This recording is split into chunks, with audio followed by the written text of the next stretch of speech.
Power point दिख रहा है? Even semester, okay. सेमिस्टर 6 हम स्टार्ट करेंगे आज से, ठीक है। तो सेमिस्टर 6 का अगर हम सिलेबस देखते हैं, ठीक है, जिसका माइक ऑन है वो ऑफ कर सकता है, बीच में कोई प्रॉब्लम आए तो बताना, ठीक है। जिसका भी अपेक्षा माइक ऑफ कर दो। हाँ ठीक है सर। ओके, सो अभी हम जो है इवन सेमिस्टर स्टार्ट करने वाले हैं, ठीक है। ये हमारा पहला लेक्चर है। देखते हैं 12 तारीख के पहले तक 1-2 लेक्चर्स लेंगे, उसके बाद तुम लोगों को एग्जाम प्रिपरेशन के लिए टाइम दे दूंगा, ठीक है। फिर एग्जाम होने के बाद हम कंटिन्यू करेंगे इवन सेमिस्टर को। अगर इवन सेमिस्टर का सिलेबस देखते हैं तो ये सिलेबस देखो, इवन सेमिस्टर में 6 यूनिट है, ठीक है। तो 6 यूनिट में कैसा, यूनिट नंबर 1 और यूनिट नंबर 2 है स्टैटिस्टिकल मैकेनिक्स से रिलेटेड, और यूनिट नंबर 3 से यूनिट नंबर 6 तक जो है वो है सॉलिड स्टेट फिजिक्स से रिलेटेड। ओके, तो most of the units are concerned with the solid state physics and 2 units are concerned with the statistical mechanics. Okay, so out of 4 units of solid state physics I will teach unit number 3 and unit number 5, and rest of the 2 units will be taught by Dr. B.S. Pahune sir, and out of 2 statistical units I will teach one of among them. Okay, so today I will start unit number 3, crystallography. Okay, तो crystallography समझने के पहले तुम लोगों को ये समझना जरूरी है कि सॉलिड स्टेट फिजिक्स क्या होता है। अभी देखो मैंने बता तो दिया, ये स्टैटिस्टिकल मैकेनिक्स के 2 यूनिट है और सॉलिड स्टेट फिजिक्स के 2 यूनिट है। ओके, तो इसके पहले अगर तुमको सॉलिड स्टेट फिजिक्स के बारे में पता नहीं होगा, या फिर ये क्या है, एक ब्रांच ऑफ फिजिक्स है सॉलिड स्टेट फिजिक्स, तो सॉलिड स्टेट फिजिक्स किसको बोलते हैं ये पता होना चाहिए, तब जाके तुम उस सॉलिड स्टेट के अंदर का जितना भी कंटेंट हम पढ़ रहे हैं उस कंटेंट के बारे में तुम लोगों को पता चलेगा, ठीक है। तो first of all we have to understand what is solid state physics. Okay, what do you mean by solid state physics? Okay, so as per as the definition of solid state physics concern, तो ये word देखो क्या है, solid state physics. Okay, तो word में ही इसका definition है, इसकी मीनिंग छिपी हुई है, solid state. Solid state mean there are mainly 3 states of matter, solid, liquid and gases. तो सॉलिड स्टेट मतलब जो स्टेट होती है, ठीक है, जो स्टेट ऑफ मैटर होती है, first state of matter is solid state. Okay, और हम अगर आजू बाजू देखते हैं तो हमारे सारे आजू बाजू सराउंडिंग में सॉलिड्स है। अगर हम घर में बैठे किचन में है, फर्नीचर है सॉलिड है, किचन में बर्तन है वो सॉलिड्स है, या हम आजू बाजू जितने भी देखते हैं हमारे सराउंडिंग में सॉलिड चीजें ज्यादा है, ठीक है। अगर हम सॉलिड्स चीजों की स्टडी कर रहे हैं, ओके, उसके प्रॉपर्टीज को स्टडी कर रहे हैं। अगर फॉर एग्जांपल मैंने बोल दिया कि मेरे घर में जो बर्तन है वो स्टील का है, ठीक है, स्टील भी किसी मेटल से बने हुए हैं, किसी अलॉय है स्टील, तो उसका अगर मैं स्टडी कर रहा हूँ तो उसके अंदर का मैं आइटम्स देख रहा हूँ कि उसका स्ट्रक्चर कैसे दिखता है। ओके, मेटल कौन कौन सी प्रॉपर्टीज देते हैं, मेटल में कंडक्टिविटी होती है, ये सारी चीजें जो सॉलिड स्टेट से रिलेटेड है वो कहाँ आएगी, सॉलिड स्टेट फिजिक्स के अंडर में आएगी। The study of solids, okay, the study of solids and their property is called solid state physics. So solid state physics is the branch of physics which deals with the study of solids and their properties. Okay, so the branch of physics deals with the study of properties of solids is called solid state physics. Okay, solids की study, वो study किसी भी प्रकार की हो, okay, solids के अंदर क्या है, अगर उसके अंदर के एटम्स को हम देख रहे हैं, उसके अंदर के एटम्स को अगर हम स्टडी कर रहे हैं, या फिर कोई सॉलिड कोई प्रॉपर्टी दे रहा है, जैसे हमारे घर में अगर मान लो कि कॉपर के वायर्स रहते हैं, ठीक है, तो कॉपर के वायर्स क्यों यूज करते हैं, उसमें से करंट ट्रांसफर होता है। क्यों करंट ट्रांसफर होता है? क्योंकि कॉपर क्या है, कंडक्टिव मटेरियल है, कंडक्टिव मटेरियल है, ओके, तो जिसमें से करंट पास होता है, जिसमें से इलेक्ट्रॉन्स पास होते हैं, ठीक है। तो वो जो प्रॉपर्टी है, कंडक्टिविटी जो प्रॉपर्टी देता है कॉपर, वो भी किसके अंदर में आएगी, सॉलिड स्टेट फिजिक्स के अंडर में आएगी। वैसे ही अगर मान लो कि सॉलिड, तो लकड़ी भी सॉलिड है, ओके, लेकिन लकड़ी कंडक्ट करती है क्या इलेक्ट्रिसिटी? नहीं। करंट कंडक्ट करती है क्या लकड़ी? वुड नहीं, because would is bad conductor of electricity, that is insulator है, लेकिन वो भी सॉलिड है। अगर उसकी भी स्टडी कर रहे हैं हम, so that also come under the solid state physics. तो सॉलिड किसी भी प्रकार का है, whether it is metallic, whether it is semiconductor, whether it is insulator, ये सारे चीजें जो भी सॉलिड्स के अंडर आती है उनकी स्टडी और उनके प्रॉपर्टीज की स्टडी को क्या बोलते हैं, सॉलिड स्टेट फिजिक्स। ओके, सो जितने भी हम सॉलिड्स के अंदर की बॉन्डिंग देखते हैं, क्योंकि कोई भी मटेरियल कोई भी सॉलिड मटेरियल किससे बना हुआ है, एटम से बना हुआ है। ओके, और उसके अंदर एटम्स कैसे जुड़े होते हैं, एटम्स एक दूसरे के पास होते हैं, जुड़े होते हैं बॉन्ड से। बॉन्डिंग तुमने केमिस्ट्री में पढ़ी होगी, covalent bonding, ionic bonding, metallic bonding, okay, van-der-Waals bonding. तो सॉलिड्स के अंदर जो एटम्स एक दूसरे से जुड़े होते हैं वो किससे जुड़े होते हैं, बॉन्डिंग से जुड़े होते हैं। और वो बॉन्डिंग को अगर हम स्टडी कर रहे हैं तो वो भी सॉलिड स्टेट फिजिक्स के अंडर में आएगी। ओके, कोई मटेरियल मैग्नेटिक होता है, जैसे आयरन को अगर मैग्नेट के पास लेके जाए तो आयरन मैग्नेटिक प्रॉपर्टी देता है, वो अट्रैक्ट होता है। तो आयरन को कौन सी प्रॉपर्टी है, मैग्नेटिक प्रॉपर्टी। तो वो भी अगर स्टडी कर रहे हैं हम, आयरन की मैग्नेटिक प्रॉपर्टी को स्टडी कर रहे हैं, तो वो भी सॉलिड स्टेट फिजिक्स के अंडर में आएगी। कोई भी मटेरियल मैग्नेटिक नहीं होता, लेकिन जो ऐसे सॉलिड जो मैग्नेटिक होते हैं उनको बोलते हैं मैग्नेटिक मटेरियल, जैसे आयरन है, कोबाल्ट है, निकेल है। ओके, अगर उसके भी मैग्नेटिक प्रॉपर्टीज को स्टडी कर रहे हैं तो वो भी किस में आएगी, सॉलिड स्टेट फिजिक्स के अंडर आएगी। और इलेक्ट्रिकल प्रॉपर्टीज ऑफ सॉलिड, अभी मैंने एक एग्जांपल दिया था कॉपर का, तुम्हारे घर में कॉपर वायर है, उसका यूज इलेक्ट्रिसिटी कंडक्ट करने के लिए होता है। करंट आता है, करंट घर तक पहुंचता है कॉपर वायर के थ्रू। ओके, तो कॉपर भी क्या है, एक सॉलिड मटेरियल है, मेटल है सॉलिड, उसके भी प्रॉपर्टीज को स्टडी कर रहे हैं तो वो भी किसके अंडर आएगी, सॉलिड स्टेट फिजिक्स के अंडर में आएगी। ओके, तो solid state physics in simple way we can define the solid state physics is the branch of physics which deals with the properties of solid, okay, called solid state physics. Okay, तो इस तरीके से ये जो small picture समझाने के लिए ऐसे ही दिया है। ये स्मॉल पिक्चर में ईच सर्कल रिप्रेजेंट एटम्स, और हर सॉलिड के अंदर एटम्स होंगे और ये एटम्स एक दूसरे से जुड़े होंगे बॉन्ड से। ओके, सो ये सारा इंटरनल स्ट्रक्चर है ये किसका, सॉलिड के अंदर जो भी एटम्स होते हैं, या तो वो एटम्स एक दूसरे से एक पर्टिकुलर मैनर में जुड़े होते हैं या फिर एक दूसरे से दूर दूर होते हैं।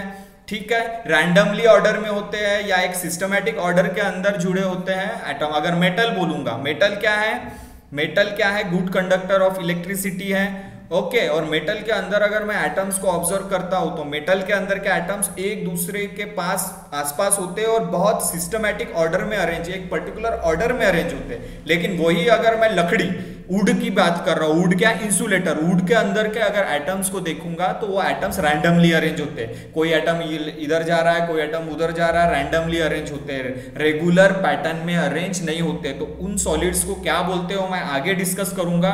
बस अभी इतना याद रखो कि सॉलिड स्टेट फिजिक्स मतलब सॉलिड्स की स्टडी करना, उसके प्रॉपर्टीज की स्टडी करना मतलब सॉलिड स्टेट फिजिक्स होता है। ओके, एकदम अभी बेसिक बता रहा हूं, आगे की चीज एकदम बेसिक है। अगर हम यूनिट 3 स्टार्ट करेंगे, क्रिस्टलोग्राफी, ये भी सॉलिड स्टेट फिजिक्स के अंडर आता है। ये है unit number 3 crystallography. Solid state physics क्या होता है ये बताया मैंने। अब यूनिट नंबर 3 देखेंगे कि क्रिस्टलोग्राफी पढ़ने से पहले बेसिक चीज तुमको पता होनी चाहिए, तुमने स्कूल में पढ़ी होगी। ओके, दो बेसिक चीजेस, मैटर। ओके, मैटर क्या है ये तुमने बचपन में मतलब स्कूल में पढ़ा होगा। हम जो रहते हैं, we are living in the world of matter. Okay, हम मैटर की दुनिया में रह रहे हैं। हम आजू बाजू जो भी देखते हो सब कुछ मैटर है। हमारी बॉडी भी मैटर से बनी हुई है। Okay, we observe around us, everything is matter. Okay, और हमारी बॉडी भी मैटर से बनी है। तुम आजू बाजू के वस्तु भी मैटर से बने हैं। तुम गाड़ी लेके जा रहे हो, गाड़ी भी मैटर से बनी है। आजू बाजू की सारी चीजें हमारी वर्ल्ड की मैटर से बनी है। ओके, तो मैटर क्या होता है, मैटर मतलब anything that occupies space, okay, and that have a mass. किसी भी चीज जिसको मास है और जो ऑक्युपाई करता है स्पेस, मतलब जिसको वॉल्यूम है। ठीक है, जो स्पेस ऑक्युपाई करता है और जिसको मास है उसको क्या बोलते हैं, मैटर। अगर मेरा मोबाइल फोन है उसको क्या है, मास है। वो अगर मैं टेबल पे रख रहा हूं तो स्पेस ऑक्युपाई कर रहा है, तो मेरा मोबाइल फोन भी मैटर है। ओके, तो मैटर किस चीज से बनता है, कोई भी चीज का फंडामेंटल यूनिट है एटम। ओके, सो मेरा मोबाइल मैटर है तो किससे बना है, एटम से बना है। मोबाइल एक पर्टिकुलर मटेरियल से बना है, उसके अंदर मैं झांक के देखूंगा, माइक्रोस्कोप से देखूंगा, उसके अंदर एटम्स होंगे। और ऐसा नहीं कि सिंपल माइक्रोस्कोप से देख पाओगे तुम एटम्स को अगर देखना है तो तुमको हाई रिजोल्यूशन वाला माइक्रोस्कोप चाहिए। उसको बोलते हैं transmission electron microscope, TEM short में उसको टेम बोलते हैं। अगर एटॉमिक रिजोल्यूशन तक किसी भी चीज के अंदर एटम्स तक जाना है और एटॉमिक लेवल तक चीजें देखना है, तो ऐसा जो लैब में पड़ा हुआ है माइक्रोस्कोप है, ऑप्टिकल माइक्रोस्कोप, उससे कुछ नहीं दिखेगा। उससे तुम सिर्फ माइक्रोन, माइक्रोमीटर की चीजें देख पाओगे, नैनोमीटर की चीजें, एंगस्ट्रॉम लेवल की चीजें देखने के लिए वो कोई काम का नहीं है। जो लैब में रखा हुआ, फिजिक्स के लैब में जो भी तुम एक्सपेरिमेंट करते हो, माइक्रोस्कोप रखा हुआ है, वो माइक्रोस्कोप है ऑप्टिकल माइक्रोस्कोप। वो सिर्फ माइक्रोमीटर वाली चीजें बताता है।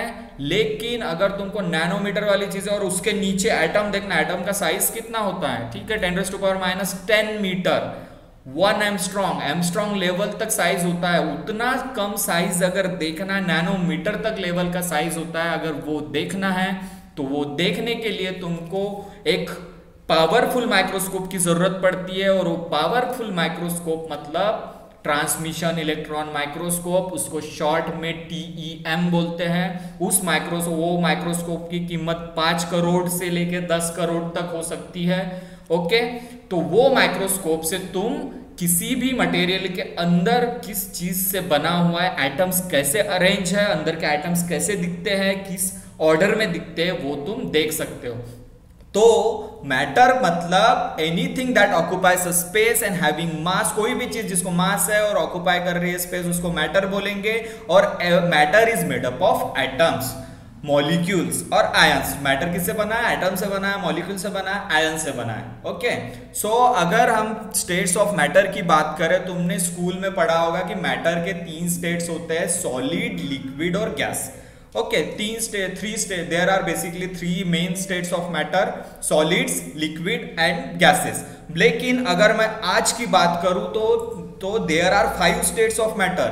वो गया जमाना 3 स्टेट्स ऑफ मैटर का, सॉलिड, लिक्विड एंड गैस। अगर अभी की बात करूं तो there are 5 states of matter, solid, liquid, gas, plasma and Bose Einstein condensate. ये 5 स्टेट्स ऑफ मैटर होती है।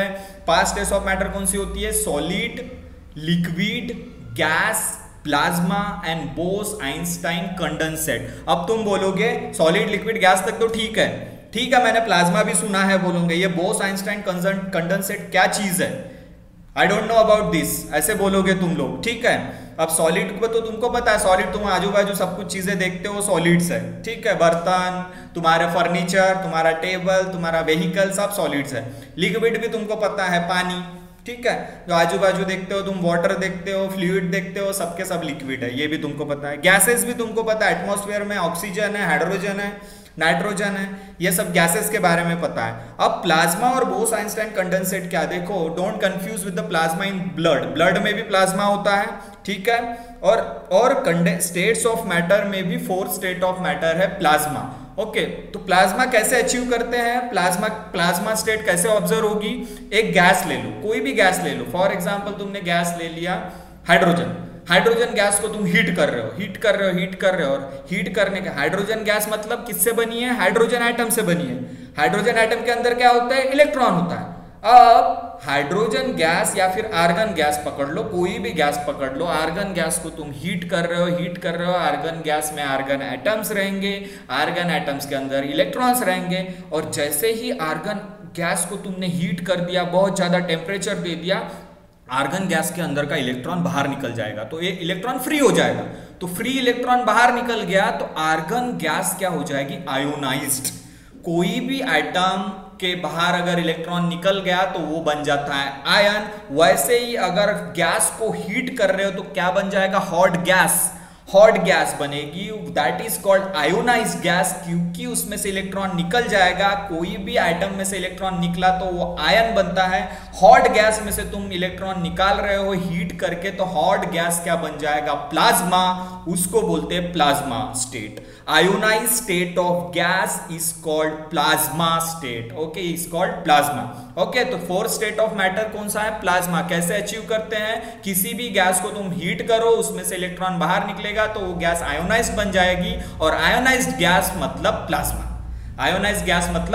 प्लाज्मा। ओके, और 5th स्टेट ऑफ मैटर क्या है? Bose Einstein condensate. ये कैसे अचीव होगी 5th स्टेट ऑफ मैटर? देखो, there are basically 3 state of matter, solid, liquid और गैसेस। ये स्टेबल स्टेट्स है, लेकिन प्लाज्मा और बोस-आइंस्टाइन कंडेंसेट ये स्टेबल स्टेट नहीं है। इसको अचीव करने के लिए तुमको एक्सटर्नल कुछ ना कुछ कंडीशन, एक्सटर्नल फोर्स देना पड़ेगा। जैसे गैस को मैं हीट कर रहा हूं, मतलब क्या दे रहा हूं? एक्सटर्नल फोर्स दे रहा हूं। हीट कर रहा हूं मतलब उसको जानबूझ के मैं उसको एक्साइट कर रहा हूं, गैस को जानबूझ के मैं उसको फोर्स लगा रहा हूं, हीट कर रहा हूं, ठीक है। तो हीट करने से गैस के अंदर के मॉलिक्यूल्स क्या हो रहे हैं? नाच रहे हैं, डांस कर रहे हैं। मॉलिक्यूल्स नाचने के कारण क्या हो गया? इलेक्ट्रॉन्स भी वाइब्रेट कर रहे हैं, तो इलेक्ट्रॉन्स निकल गया बाहर, गैस बन गई ionised state, ionised gas, hot gas मतलब उसको हीट कर रहा है इसलिए हॉट हो रही है। हॉट होने से उसका इलेक्ट्रॉन बाहर निकलना है, इलेक्ट्रॉन बाहर निकलने से गैस बन रही है आयोनाइज्ड गैस। उसी आयोनाइज्ड गैस को बोलते हैं प्लाज्मा। Okay, plasma state. तो ये स्टेबल स्टेट है क्या? नहीं, वो हम उसको अनस्टेबल कर रहे हैं गैस को हीट दे दे के, तब जाके प्लाज्मा स्टेट मिल रही है। ओके, तो this is the fourth state of matter, plasma. और फिफ्थ स्टेट ऑफ मैटर मतलब बोस्ट-आइंस्टाइन कंडेंसेट। तो इसको कैसे करेंगे? हीट करके क्या बन गया? प्लाज्मा गैस को। अब गैस को कूल करो, गैस को इतना कूल करो 0 केल्विन तक लेके जाओ। गैस को कूल करके 0 डिग्री केल्विन तक लेके जाओ।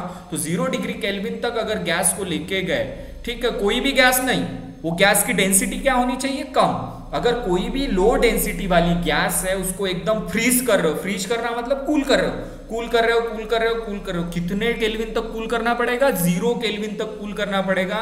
और जब उस गैस को तुम फ्रीज करोगे, कूल करोगे 0 केल्विन तक, तो हमको क्या मिलेगा? Bose Einstein condensate state. तो जो दो स्टेट्स है, एक fourth state of matter plasma और एक fifth state of matter Bose Einstein condensate, ये दोनों स्टेट अनस्टेबल स्टेट है।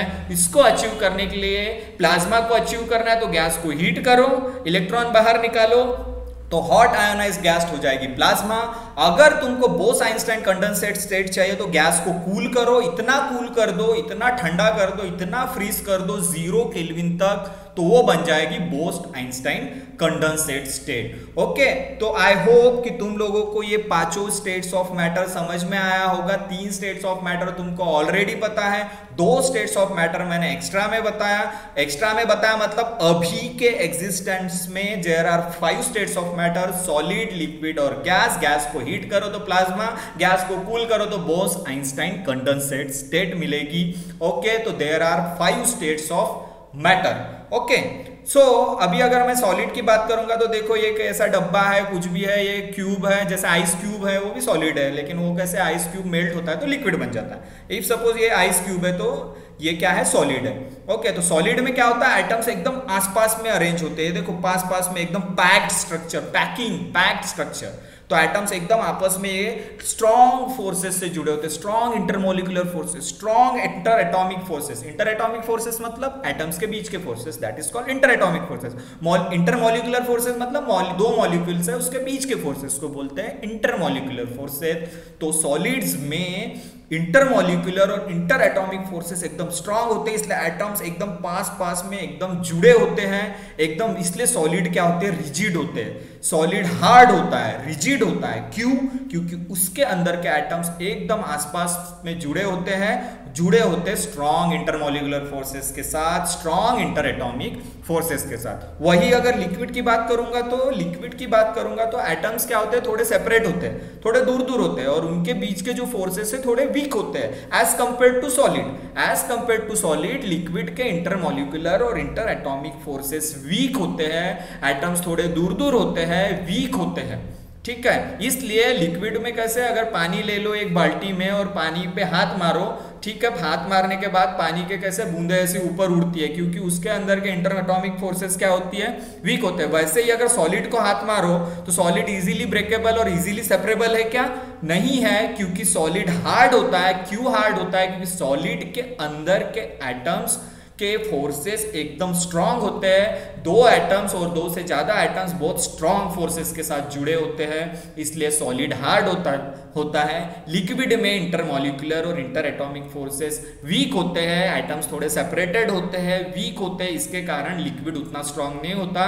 और उसी तरीके से गैस एकदम वीक होता है, गैस में एटम्स एकदम दूर होते हैं, इंटरमोलिकुलर और इंटर एटॉमिक फोर्सेस एकदम वीकेस्ट होते हैं, सबसे वीक होते हैं गैस में, इसलिए गैस को तुम पकड़ के नहीं रख सकते।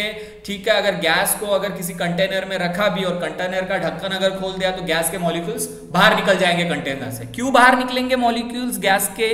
क्यों गैस के मॉलिक्यूल, गैस को तुम ट्रैप नहीं कर सकते। अगर गैस को ट्रैप करना है तो तुमको क्या करना पड़ेगा? प्रेशर देना पड़ेगा, तब जाके। जैसे एलपीजी गैस है, लेकिन उसको कैसे, अगर उसको गैस को तुमको बंद करके रखना है तो सिलेंडर में क्या होता है, सिलेंडर में प्रेशराइज करते हैं, तो प्रेशराइज करने के कारण एलपीजी गैस है वो लिक्विड में बदल जाती है, that is called liquefied petroleum gas, क्योंकि वो प्रेशर होता है, एक पर्टिकुलर प्रेशर देते हैं सिलेंडर में गैस भरते वक्त, इसलिए वो गैस लिक्विड में कन्वर्ट होती है। लेकिन जैसे ही वो प्रेशर तुमने रेगुलेटर से रिलीज किया, तुम अपने घर में गैस जला रहे हो, तो गैस वो बराबर लिक्विड से फिर गैसियस स्टेट में बन जाती है और एटम्स बाहर निकल जाते हैं। तो कोई भी गैस को ट्रैप करना आसान नहीं है, उसको प्रेशराइज करके लिक्विफाइड करना पड़ता है, तब जाके गैस ट्रैप कर सकते हो, तब जाके उसके मॉलिक्यूल्स को तुम पास में ला सकते हो। अदरवाइज गैस के अंदर के मॉलिक्यूल्स दूर दूर होते हैं, किसी भी कंटेनर में तुम उसको पैक नहीं कर सकते। कंटेनर खोल दिया, गैस के मॉलिक्यूल्स बाहर आ जाते हैं। क्यों? क्योंकि उनके अंदर के इंटर एटॉमिक फोर्सेस वीक होते हैं और एटम्स आपस में उतने स्ट्रांगली जुड़े हुए नहीं होते, इसलिए गैस के एटम्स बाहर आ जाते हैं।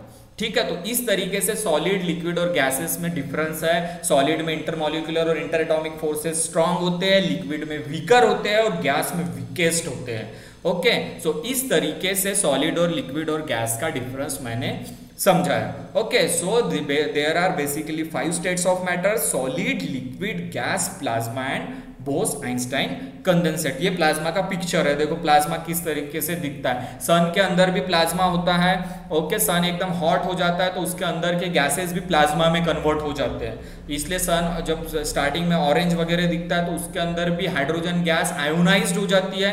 आयोनाइज्ड होने, हीलियम गैस आयोनाइज्ड हो जाती है, तो उसके कारण उसमें भी प्लाज्मा होता है सन के अंदर। ठीक है, तो solid, liquid, gas, plasma and Bose Einstein condensate, there are 5 states of matter. Okay, तो ये 5 के 5 स्टेट्स तुमको समझ में आए होंगे, आई होप। ओके, तो नेक्स्ट बढ़ते हैं। अभी जो हम सॉलिड स्टेट, अभी ये तो 5 स्टेट्स ऑफ मैटर की बात कर रहा हूं मैं, solid, liquid, gas, plasma and Bose Einstein condensate. लेकिन सॉलिड स्टेट में, सॉलिड स्टेट फिजिक्स में हम मोस्टली कॉन्सेंट्रेट कौन सा पार्ट को करेंगे? सॉलिड्स के पार्ट को कॉन्सेंट्रेट करेंगे। Liquid, gas, plasma, Bose Einstein condensate, इनको ज्यादा हम फोकस नहीं करेंगे, because we are dealing with the solid state physics, so we will deal with the solid materials only, so we will focus on solids only. Okay, so solids मतलब अभी मैंने बताया कि atoms, molecules and ions are closely packed. Closely packed मतलब एकदम आपस में एकदम स्ट्रॉन्ग इंटरमॉलिक्यूलर फोर्सेस। जैसे ये देखो, ये पिक्चर देखो, इसमें जो सर्कुलर शेप के एटम्स एकदम पास पास में है, आपस में जुड़े हुए, एकदम स्ट्रांगली बॉन्डेड है, strongly bonded, strong intermolecular forces, strong inter atomic forces. Atom के बीच के फोर्सेस को क्या बोलेंगे? Inter atomic forces. मॉलिक्यूल के फोर्सेस के बीच को क्या बोलेंगे? Intermolecular forces. तो सॉलिड्स में इंटर एटॉमिक और इंटरमॉलिक्यूलर फोर्सेस स्ट्रॉन्ग होते हैं और एटम्स, मॉलिक्यूल्स और आयंस आर क्लोजली पैक्ड, एकदम क्लोजली पैक्ड होते हैं, दूर दूर नहीं होते, और इसलिए उनको सेपरेट करना भी मुश्किल है। सॉलिड को तुम इजीली ब्रेक नहीं कर सकते, ठीक है, इजीली सेपरेट नहीं कर सकते, क्योंकि उनके एटम्स में इंटरमॉलिक्यूलर फोर्सेस एकदम स्ट्रांग होते हैं, एटम्स, मॉलिक्यूल्स और आयंस क्लोजली पैक्ड होते हैं। ओके, अगर हम टाइप्स ऑफ सॉलिड्स को देखें तो generally solids are classified into 2 categories, 2 broad categories. One is crystalline solids and other one is non-crystalline solids. उसी को बोलते हैं amorphous solids.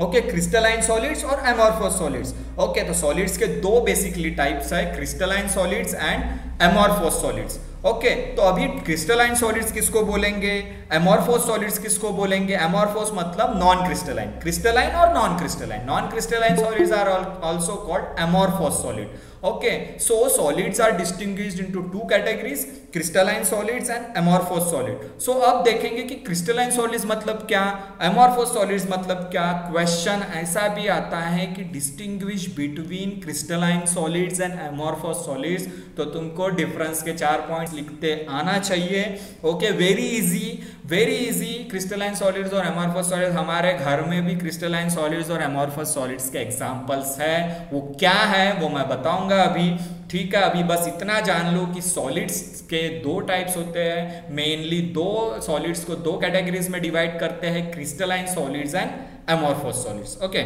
सो क्रिस्टलाइन सॉलिड्स क्या होता है, एक सिंपल एग्जांपल दे रहा हूं। क्रिस्टलाइन सॉलिड्स में क्या होता है कि क्रिस्टलाइन सॉलिड्स किससे बना है, एटम से बना है, ठीक है, एटम से बना है। तो क्रिस्टलाइन सॉलिड्स के अंदर एटम्स क्या होते हैं, सिस्टमैटिकली अरेंज होते हैं। सिस्टमैटिकली अरेंज मतलब जैसे एक पर्टिकुलर ऑर्डर में अरेंज होते हैं, पीरियडिकली अरेंज होते हैं, रेगुलर ऑर्डर में अरेंज होते हैं। जैसे एक एटम यहाँ रखा है तो बराबर सेम डिस्टेंस पे दूसरा एटम रखा रहेगा, सेम डिस्टेंस। इस तरीके से एकदम पीरियडिक और रेगुलर अरेंजमेंट होती है क्रिस्टलाइन सॉलिड्स में। फॉर एग्जाम्पल, एक सिंपल एग्जाम्पल दे रहा हूं, अगर 50 स्टूडेंट है, 50 स्टूडेंट्स को मैंने बोला ग्राउंड में खड़े हो जाओ, और 50 स्टूडेंट्स को बोला कि तुम 5 लाइन बना के खड़े हो जाओ, एक लाइन में 10 स्टूडेंट्स होने चाहिए और तुम्हारे हर स्टूडेंट्स के बीच का डिस्टेंस सेम होना चाहिए, और बोला कि एक पर्टिकुलर ऑर्डर में खड़े हो जाओ। ओके, तो स्टूडेंट्स को मैंने बोला ग्राउंड पे 50 स्टूडेंट्स को ग्राउंड पे बोला एक पर्टिकुलर ऑर्डर में खड़े हो जाओ, 5 लाइन बनाओ और हर लाइन में सिर्फ 10 स्टूडेंट्स होने चाहिए और बराबर लाइन सीधी होनी चाहिए, और एक स्टूडेंट के पीछे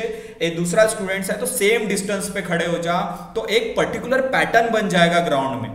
स्टूडेंट्स का एक पर्टिकुलर सिस्टमैटिक अरेंजमेंट हो जाएगी ग्राउंड में, स्टूडेंट्स की एक सिस्टमैटिक ऑर्डर हो जाएगा ग्राउंड में, उसको बोलते रेगुलर ऑर्डर, उसी को बोलते पीरियोडिक ऑर्डर, क्योंकि 5 स्टूडेंट्स खड़े हैं, उसके पीछे 5 स्टूडेंट करेंगे खड़े हैं सेम डिस्टेंस पे, तो 5-5 स्टूडेंट्स का रिपीटेशन हो रहा है। तो सेम दूसरे लाइन में भी 5 स्टूडेंट खड़े हैं, उसके पीछे 5 स्टूडेंट खड़े, तो रिपीटेशन हो रहा है, दैट इज पीरियोडिक ऑर्डर। और इतना सिस्टमैटिक अरेंजमेंट स्टूडेंट्स का ग्राउंड के अंदर, तो उस अरेंजमेंट को बोलेंगे क्रिस्टलाइन अरेंजमेंट। उसी तरीके से सॉलिड्स के अंदर एटम्स का एक पर्टिकुलर अरेंजमेंट होता है सेम डिस्टेंस पे, या एक पर्टिकुलर ऑर्डर में एटम्स अरेंज होते हैं, रेगुलरली और पीरियोडिकली अरेंज होते हैं। तो ऐसे सॉलिड जिसके अंदर एटम्स एकदम सिस्टमैटिक ऑर्डर में अरेंज है, जिसके अंदर एटम्स एकदम रेगुलर ऑर्डर में अरेंज है, जिसके अंदर एटम्स एकदम पीरियोडिक ऑर्डर में अरेंज है, ऐसे सॉलिड्स को बोलेंगे क्रिस्टलाइन सॉलिड्स। वो एटम अरेंज हो, मॉलिक्यूल अरेंज हो, या फिर आयंस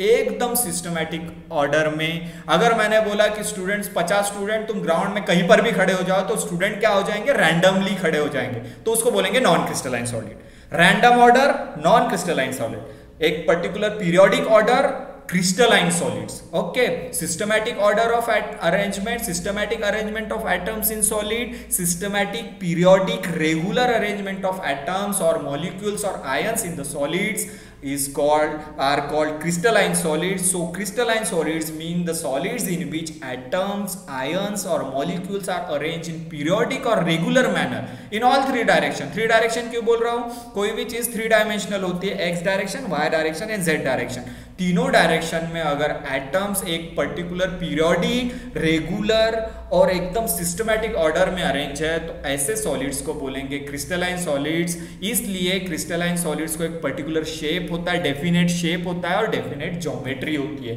क्यों डेफिनेट शेप होता है, क्योंकि किसी भी सॉलिड्स के अंदर जो एटम्स एक पर्टिकुलर ऑर्डर में अरेंज होंगे तो उसको शेप भी एक पर्टिकुलर आ जाएगा। ओके, एक शेप पर्टिकुलर आ जाएगा। एक मान लो कि एक रेक्टेंगुलर बॉक्स है, उसमें एटम्स क्या है, एकदम सिस्टमैटिक रेक्टेंगुलर शेप में अरेंज है, एकदम पीरियोडिकली अरेंज है, इसलिए उसका शेप रेक्टेंगल आ रहा है। So crystalline solids have a particular shape. Okay, crystalline solid have a regular shape and regular geometry. Regular shape and regular geometry, and crystalline solids are the solids in which atoms, ions and molecules arranged in the periodic and regular manner in all direction. जैसे एक example दिया, student ground में खड़े हैं, 50 student एकदम systematically खड़े हैं, 5 line बना के खड़े हैं, एक स्टूडेंट के पीछे एक स्टूडेंट एक पर्टिकुलर डिस्टेंस मेंटेन किया, 2 लाइन के बीच में एक पर्टिकुलर डिस्टेंस है, और एकदम सिस्टमैटिक ऑर्डर में अगर स्टूडेंट्स खड़े हैं तो उस अरेंजमेंट को बोलेंगे क्रिस्टलाइन अरेंजमेंट। उसी तरीके से क्रिस्टलाइन सॉलिड्स के अंदर एटम्स, आयंस और मॉलिक्यूल्स अगर एकदम रेगुलर अरेंजमेंट में है तो उसको बोलेंगे क्रिस्टलाइन सॉलिड्स। और क्रिस्टलाइन सॉलिड्स को रेगुलर शेप भी होता है और ज्योमेट्री भी होती है, और they have a long range order. अब लॉन्ग रेंज ऑर्डर मतलब क्या होता है कि लार्ज डिस्टेंस तक एटम्स पीरियोडिकली अरेंज होते हैं, लार्ज डिस्टेंस तक। अगर मान लो कि कोई भी मैंने एक कॉपर अगर क्रिस्टलाइन सॉलिड्स में आता है, कॉपर एग्जांपल क्या है, कॉपर एक क्रिस्टलाइन सॉलिड्स में आता है, कॉपर एक मेटल है, कॉपर के अंदर क्या होगा, कॉपर के एटम्स अरेंज होंगे। तो अगर मान लो एक सेंटीमीटर का टुकड़ा ले लिया मैंने कॉपर का रेक्टेंगुलर शेप का, तो उसके अंदर मैं क्या देखूंगा, उसके अंदर मैं देखूंगा कि एटम्स पूरे, एक एटम का साइज कितना होता है 10⁻⁻10 मीटर। तो एक सेंटीमीटर टुकड़े के अंदर कितने एटम्स होंगे, बहुत सारे एटम्स होंगे। तो उस टुकड़े के अंदर पूरे के पूरे 1 सेंटीमीटर रेंज तक सारे के सारे एटम्स एक सिस्टमैटिक लाइन से खड़े होंगे, सिस्टमैटिक अरेंजमेंट होगी उसके अंदर, तो उसको बोलेंगे लॉन्ग रेंज ऑर्डर। तो किसी भी सॉलिड के अंदर अगर एटम्स लार्ज डिस्टेंस तक एकदम पीरियोडिकली अरेंज है सिस्टम, अगर मैंने मेरा ग्राउंड अगर मान लो ग्राउंड बहुत बड़ा है, ठीक है, ग्राउंड बहुत बड़ा है, 1 एकड़ का ग्राउंड है, 1 एकड़ का ग्राउंड, और मेरे पास स्टूडेंट्स है 500, और 500 स्टूडेंट को बोला कि पूरे ग्राउंड के अंदर खड़े हो जाओ, और 500 के 500 स्टूडेंट एक सिस्टमैटिक ऑर्डर में खड़े हो गए इतने बड़े ग्राउंड के अंदर, 1 एकड़ ग्राउंड के अंदर एकदम सिस्टमैटिक खड़े हो गए। कोई भी स्टूडेंट रैंडम नहीं है, सारे स्टूडेंट सिस्टमैटिकली खड़े हैं, सिस्टमैटिक लाइन बना के खड़े हुए हैं, डिस्टेंस भी यूनिफॉर्म है।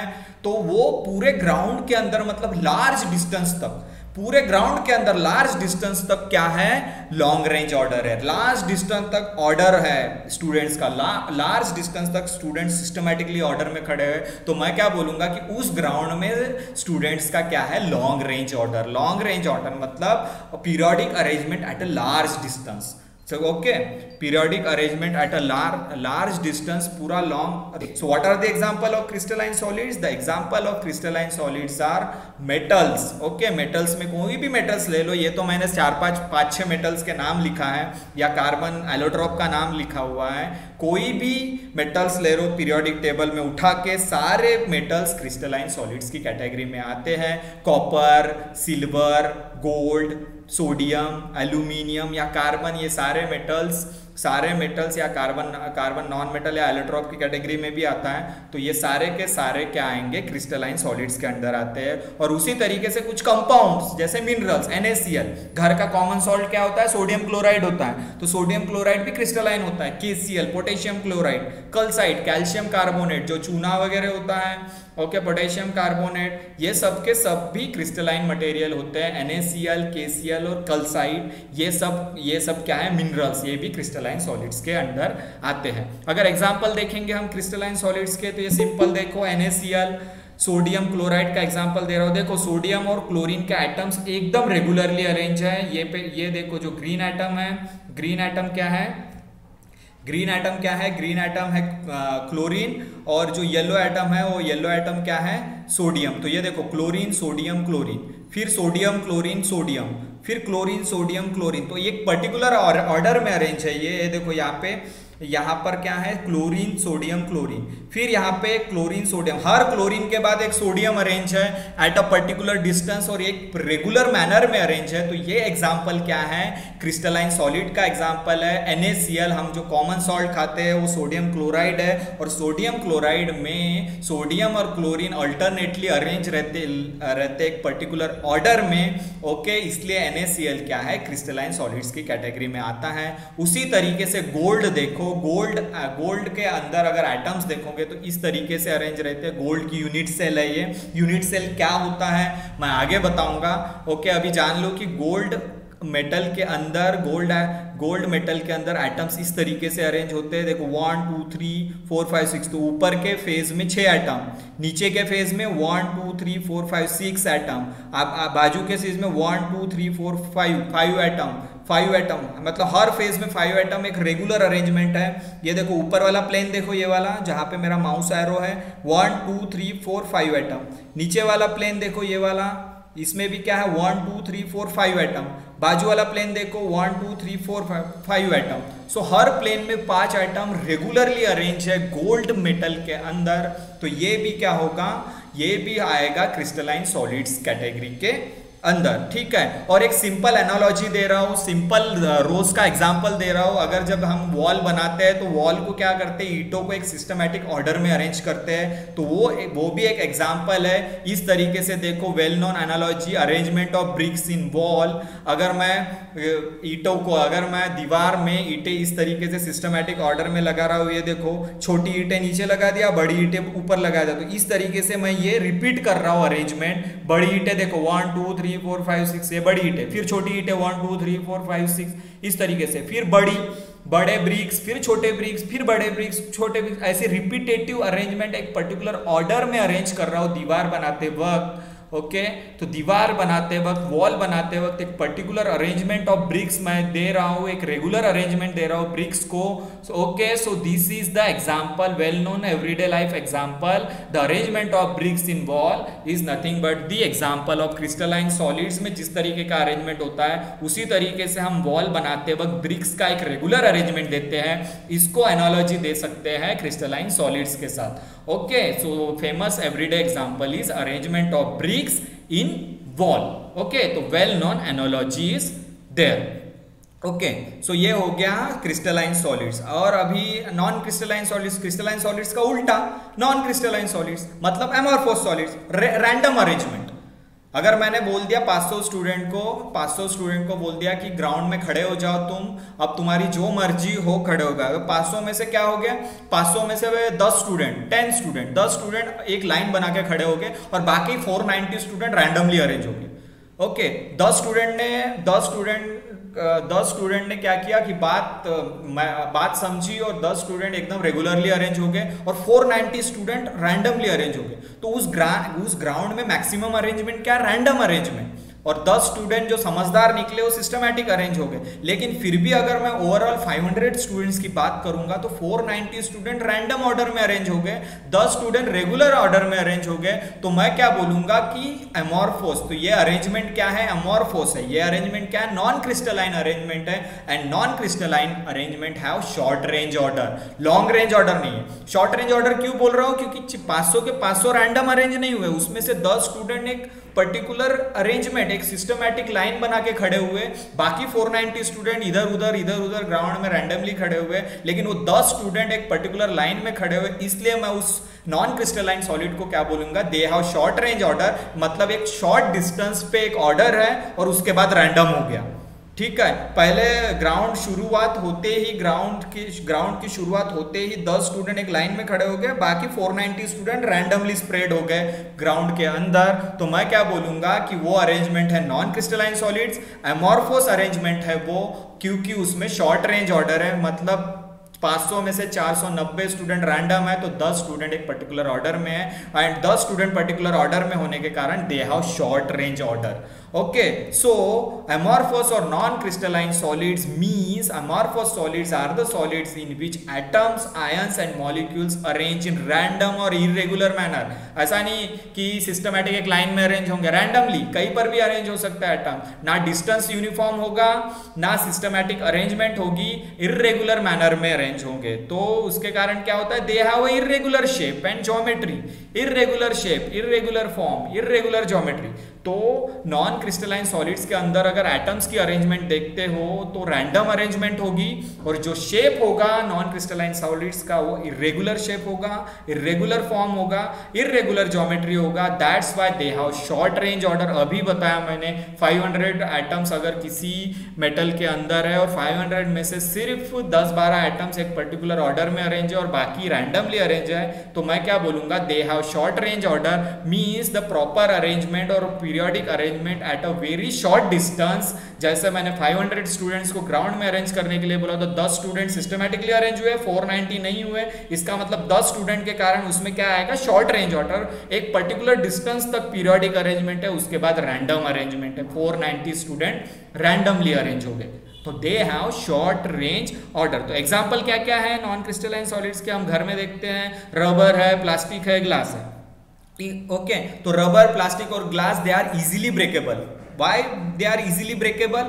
बिकॉज उसके अंदर की जो अरेंजमेंट, मेटल्स को इजीली तोड़ नहीं सकते तुम। अगर मेटल्स को तुम हथौड़ी भी मारोगे तो metals are malleable and ductile, metals एकदम चपटा होता जाएगा, ठीक है, लेकिन टूटेगा नहीं। और मेटल्स के तुम वायर बना सकते हो थीन, ठीक है, मेटल इतने जल्दी नहीं टूटता क्योंकि मेटल के अंदर एटम्स की अरेंजमेंट पीरियोडिक होती है, लॉन्ग डिस्टेंस तक, लॉन्ग रेंज ऑर्डर होता है। लेकिन नॉन क्रिस्टलाइन सॉलिड में शॉर्ट रेंज ऑर्डर है, तो उतने मजबूत नहीं होते हो क्योंकि स्ट्रॉन्ग फोर्सेस नहीं होते उसमें, स्ट्रॉन्ग फोर्सेस नहीं, मतलब स्ट्रॉन्ग फोर्सेस नहीं होते, ठीक है, इसलिए वो इतने मजबूत नहीं होते क्योंकि इंटर एटॉमिक फोर्सेस इतने स्ट्रॉन्ग नहीं होते उसमें। और क्योंकि रैंडम अरेंजमेंट के कारण उस सॉलिड्स के अंदर जो एटम्स की अरेंजमेंट होती है वो रैंडम होती है, रैंडम के कारण दे आर इजीली ब्रेकेबल। तो एग्जांपल क्या है, rubber, plastic and glass are non crystalline solids.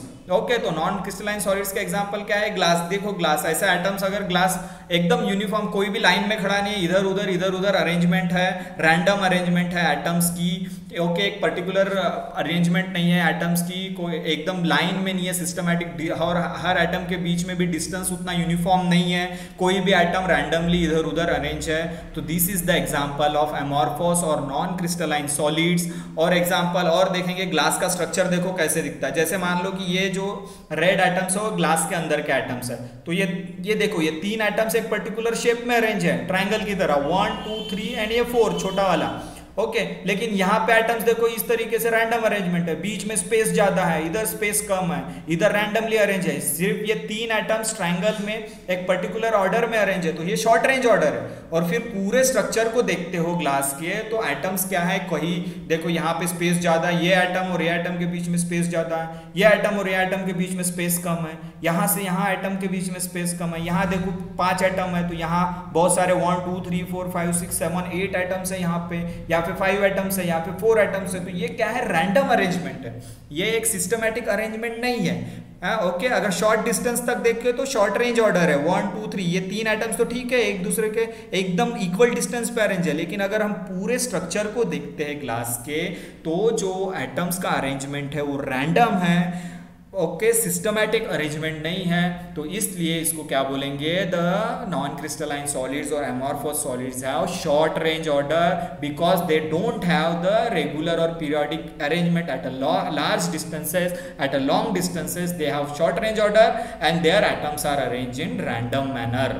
Okay, तो ये this is the example of non crystalline solid. Okay, और रोज का एवरीडे लाइफ का एग्जांपल क्या है नॉन क्रिस्टलाइन सॉलिड्स का, नॉन क्रिस्टलाइन सॉलिड्स का एवरीडे लाइफ का एग्जांपल है sugar candy. Okay, the well known analogy is sugar candy. अब तुम बोलोगे कि शुगर कैंडी क्या है, ओके, शुगर कैंडी मतलब जैसे मराठी में तुम बुढ़ीचे बाल बोलते हो या हिंदी में बूढ़ी के बाल बोलते हो, जो पहले मिलते थे जैसे घर घर में, वो तो शुगर कैंडी इस तरीके का दिखता है। ओके, तो शुगर कैंडी कैसे बनता है, शुगर को क्या करते हैं, एकदम बॉईल करते हैं, शुगर को मेल्ट कर देते हैं, और मेल्ट करने के बाद शुगर की क्या बनाते हैं, चाशनी बनाते हैं शुगर की, एकदम मेल्ट होते हैं, बॉईल करके मेल्ट कर देते हैं। तो शुगर, इनिशियली शुगर के अंदर क्या होता है, सुक्रोज होता है। तो सुक्रोज के मॉलिक्यूल्स एक पीरियोडिक अरेंजमेंट में, एक पर्टिकुलर ऑर्डर में अरेंज होते हैं, लेकिन हीट करने के कारण क्या हो जाता है, सुक्रोज के मॉलिक्यूल सेपरेट हो जाते हैं और रैंडमली अरेंज हो जाते हैं।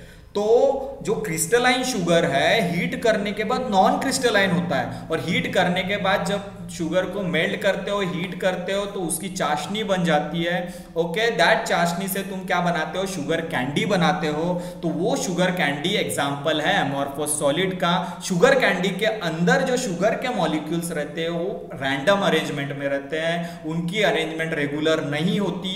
क्यों रेगुलर नहीं होती, क्योंकि हीट करने के कारण जो मॉलिक्यूल्स है, मॉलिक्यूल सेपरेट हो जाते हैं, रैंडमली अरेंज हो जाते हैं। सिंपल शुगर लो, उसमें सुक्रोज मॉलिक्यूल में क्रिस्टलाइन अरेंजमेंट होते, लेकिन शुगर को हीट करो, चाशनी बनाओ, उसकी बॉईल करो, चाशनी बनाओ, और उसका फिर शुगर कैंडी बनाओ। तो शुगर कैंडी के अंदर जो शुगर के मॉलिक्यूल्स होंगे, सुक्रोज के मॉलिक्यूल्स होंगे, वो रैंडमली अरेंज हो जाते हैं। तो एमॉर्फोस सॉलिड का एक फेमस एग्जांपल है शुगर कैंडी। ओके, तो एग्जांपल्स क्या है नॉन क्रिस्टलाइन सॉलिड्स और एमॉर्फोस सॉलिड्स के, ग्लास, और अगर एवरीडे लाइफ का एग्जांपल है तो शुगर कैंडी। तो ये तो हो गया, हमने सॉलिड्स के बारे में पढ़ा। ओके, तो सॉलिड्स होते हैं 2 टाइप्स के, एमॉर्फोस सॉलिड्स और नॉन क्रिस्टल, एमॉर्फोस सॉलिड्स और क्रिस्टलाइन सॉलिड। क्रिस्टलाइन सॉलिड्स में लॉन्ग रेंज ऑर्डर होता है, मतलब पीरियोडिक और रेगुलर अरेंजमेंट होती है, okay, through out the solids material throughout the solids, but in non crystalline solid they have a short range order, random arrangement होती है atoms की, molecules की या फिर ions की. उसका famous example इसका famous example non crystalline solids का sugar candy दिया था, और crystalline solids का जो example मैंने दिया था bricks, जो भी bricks हम अरेंज करते हैं एक पर्टिकुलर ऑर्डर में. ओके, सो अब तक मैंने बताया कि सॉलिड्स के टाइप्स होते हैं क्रिस्टलाइन सॉलिड्स और नॉन क्रिस्टलाइन सॉलिड्स. हम जो यूनिट पढ़ रहे हैं उसको बोलते हैं क्रिस्टलोग्राफी. ओके, तो क्रिस्टलोग्राफी मतलब क्या होता है? It is the branch of science which deals with the study of crystalline solids. तो क्रिस्टलाइन सॉलिड्स की स्टडी करना मतलब क्रिस्टलोग्राफी. और क्रिस्टलाइन सॉलिड्स क्या होता है? अभी तुमको बताया क्रिस्टलाइन सॉलिड्स मतलब ऐसा सॉलिड जिसमें एटम्स, मॉलिक्यूल्स और आयंस रेगुलर अरेंजमेंट में होते हैं, पीरियोडिक अरेंजमेंट में होते हैं. और ऐसे क्रिस्टलाइन सॉलिड्स की प्रॉपर्टी को स्टडी करना, उसके स्ट्रक्चर को स्टडी करना, क्रिस्टलाइन सॉलिड्स की स्टडी को बोलते हैं क्रिस्टलोग्राफी. एमॉर्फोस सॉलिड की स्टडी को नहीं, क्रिस्टलाइन सॉलिड्स की स्टडी को बोलते हैं crystallography. So crystallography it is the branch of the physics और branch of the science deals with the study of structure and physical property of crystalline solid. तो crystalline solids को study करना, crystalline solids की properties को study करना, crystalline solids के structure को study करना मतलब क्रिस्टलोग्राफी. ओके, तो क्रिस्टलोग्राफी होता है. ओके, कोई भी कंपाउंड है, जैसे मैंने बताया कि कंपाउंड के अंदर अगर आइटम्स को तुमको देखना है तो तुम्हारे पास एकदम पावरफुल माइक्रोस्कोप चाहिए, उसको बोलते हैं ट्रांसमिशन इलेक्ट्रॉन माइक्रोस्कोप. एक मैं कंपाउंड बता रहा हूँ SrTiO3. ओके, SrTiO3 मतलब स्ट्रोंशियम टिटेनियम भी है, उसमें ऑक्सीजन भी है, तो स्ट्रोंशियम टिटेनियम ऑक्साइड बोलते हैं उसको SrTiO3. अगर उस सॉलिड, वो क्रिस्टलाइन सॉलिड है. SrTiO3 क्या है? Crystalline solid. SrTiO3 मतलब स्ट्रोंशियम टिटेनियम ऑक्साइड. अगर उस क्रिस्टलाइन सॉलिड्स के अंदर तुमको देखना है एटम्स कैसे अरेंज है, तो तुमको क्या करना पड़ेगा? ट्रांसमिशन इलेक्ट्रॉन माइक्रोस्कोप देखना पड़ेगा. और जब ट्रांसमिशन इलेक्ट्रॉन माइक्रोस्कोप उस सॉलिड्स SrTiO3 क्या है? क्रिस्टलाइन सॉलिड, और उस सॉलिड्स के अंदर एटम्स को देखना है कि कैसे अरेंज है, तो तुमको ट्रांसमिशन इलेक्ट्रॉन माइक्रोस्कोप लेना पड़ेगा और देखना पड़ेगा. और जब तुम SrTiO3 मॉलिक्यूल्स, SrTiO3 सॉलिड्स के अंदर देखते हो एटम्स को, तो इस तरीके से एटम नजर आते हैं. तो ये देखो SrTiO3, ये रियल पिक्चर है. ओके, ये रियल पिक्चर है, ये ट्रांसमिशन इलेक्ट्रॉन माइक्रोस्कोपी का पिक्चर है, इमेज है. जैसे तुम माइक्रोस्कोप के अंदर देखते हो तो इसमें देखो इस तरीके से गोल गोल एटम नजर आते हैं. जो ब्राइट एटम है वो SR है, और जो बीच में डार्क एटम सा नजर आ रहे हैं, ये वाला देखो डार्क है और ये ब्राइट. एकदम रेगुलर अरेंजमेंट है, देखो एकदम रेगुलर सिस्टमैटिक अरेंजमेंट्स है एटम्स की. और बीच में जो डार्क एटम्स है वो है Ti, और ये ब्राइट एटम्स है वो है SR.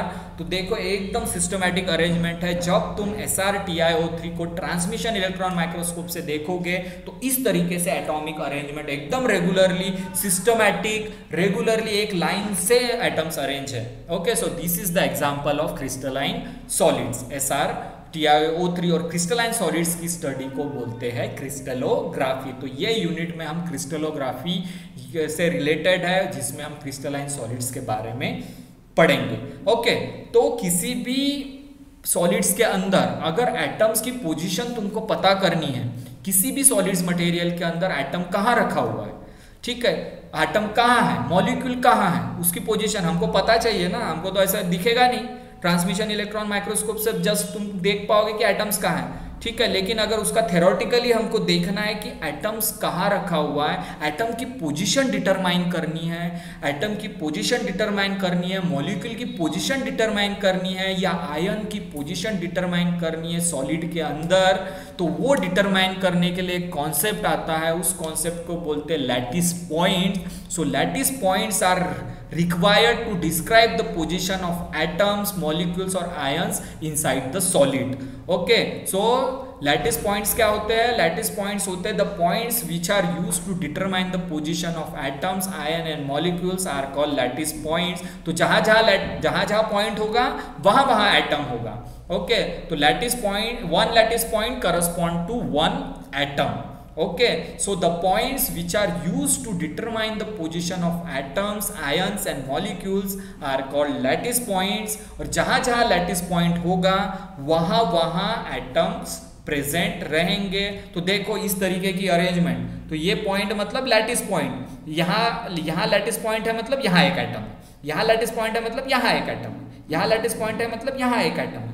मतलब the points which are use to determine the position of atom को अगर पता करना है, एटम कहाँ रखा है उसको पता करना है, आयंस कहाँ रखा है वहां उसको पता करना है, मॉलिक्यूल सॉलिड के अंदर कहाँ है वो पता करना है, तो हमको लैटिस पॉइंट्स पता होने चाहिए। लैटिस पॉइंट्स मतलब ऐसे पॉइंट्स जो पोजीशन बताते हैं एटम, आयन और मॉलिक्यूल सॉलिड के अंदर। ठीक है, तो ये जहाँ जहाँ ये लैटिस पॉइंट एकदम सर्कुलर होते हैं, ठीक है, सर्कुलर होते हैं, जहाँ जहाँ लैटिस पॉइंट रहेगा वहाँ वहाँ एटम प्रेजेंट रहेंगे। Okay, so these are the points which are used to determine the position of atoms, ions or molecules are called lattice points. So lattice points मतलब जहाँ जहाँ पॉइंट रहेगा, लैटिस पॉइंट रहेगा, वहाँ वहाँ एटम रहेंगे।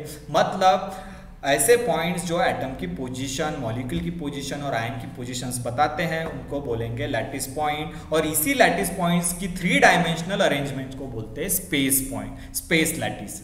Okay, ये तो 2 डायमेंशनल अरेंजमेंट है, एक्स और वाई एक्सिस। अगर इसी लैटिस पॉइंट्स को मैंने 3 डायमेंशनल अरेंजमेंट कर दिया, एक्स एक्सिस, वाई एक्सिस और जेड एक्सिस के अलोंग, तो उसको क्या बोलेंगे? Space lattice. स्पेस मतलब 3 डायमेंशनल। मैंने बताया था लाइन मतलब 1 डायमेंशनल, प्लेन मतलब 2 dimensional, 2 coordinates are required, line मतलब 1 coordinates are required to describe the position, और 3 डायमेंशनल मतलब 3 कोऑर्डिनेट्स एक्स वाई जेड। और इसी लैटिस पॉइंट्स को, ओके, लैटिस पॉइंट्स मतलब ऐसे पॉइंट्स जो पोजीशन बताते हैं एटम्स के, ऐसे लैटिस पॉइंट्स को मैंने अगर 3 डायमेंशनली अरेंज कर दिया, 3 डायमेंशनली अरेंज करना मतलब along the x axis, y axis and z axis, तो उस लैटिस पॉइंट्स को क्या बोलेंगे? Space lattice.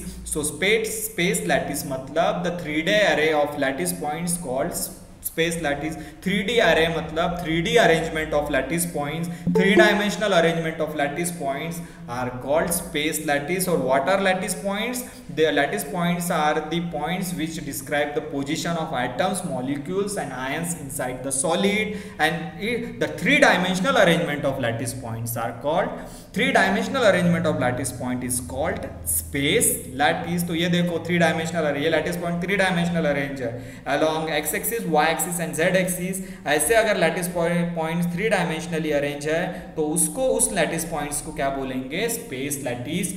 space lattice मतलब the 3D array of lattice points called space lattice। okay, 3D arrangement of lattice points called space lattice। Okay, तो space lattice मतलब lattice points का 3D arrangement called space lattice. इस तरीके से अगर lattice point तीनों direction में arrange है, एक्स एक्सिस, वाई एक्सिस और जेड एक्सिस, तो इसको बोलेंगे स्पेस लैटिस। और लैटिस पॉइंट्स किसको बोलेंगे? लैटिस पॉइंट्स बोलेंगे जो डिटरमाइन करता है एटम्स, आयंस और मॉलिक्यूल की पोजीशन को। जहां एक लैटिस पॉइंट है वहां एक एटम प्रेजेंट है, जहां जहां लैटिस पॉइंट्स है वहां वहां एटम, आयंस और मॉलिक्यूल्स प्रेजेंट रहेंगे। तो इस तरीके से आज हमने पढ़ा स्पेस लैटिस क्या है, लैटिस पॉइंट्स क्या है, क्रिस्टलोग्राफी मतलब क्या होता है, क्रिस्टलाइन सॉलिड्स की स्टडी, SRTiO3 दिखता कैसे है ट्रांसमिशन इलेक्ट्रॉन माइक्रोस्कोप में, उसका एटम्स कैसे रेगुलरली अरेंज होते हैं। ये रियल इमेज है, ये माइक्रोस्कोप का इमेज है, रियल इमेज है, ये बनाया हुआ इमेज नहीं है, माइक्रोस्कोप का इमेज है। तो ये कौन से माइक्रोस्कोप का इमेज है? ट्रांसमिशन इलेक्ट्रॉन माइक्रोस्कोप का इमेज है। इस तरीके से एटम्स की अरेंजमेंट दिखती है स्ट्रॉन्शियम टिटेनियम ऑक्साइड्स के अंदर, SRTiO3। तो क्रिस्टलोग्राफी के बारे में बताया, फिर बताया 2 टाइप्स होते हैं, क्रिस्टलाइन और नॉन क्रिस्टलाइन। नॉन क्रिस्टलाइन में random arrangement, short range order, और क्रिस्टलाइन में regular arrangement and long range order. तो इस तरीके से सॉलिड्स के 2 टाइप पढ़े।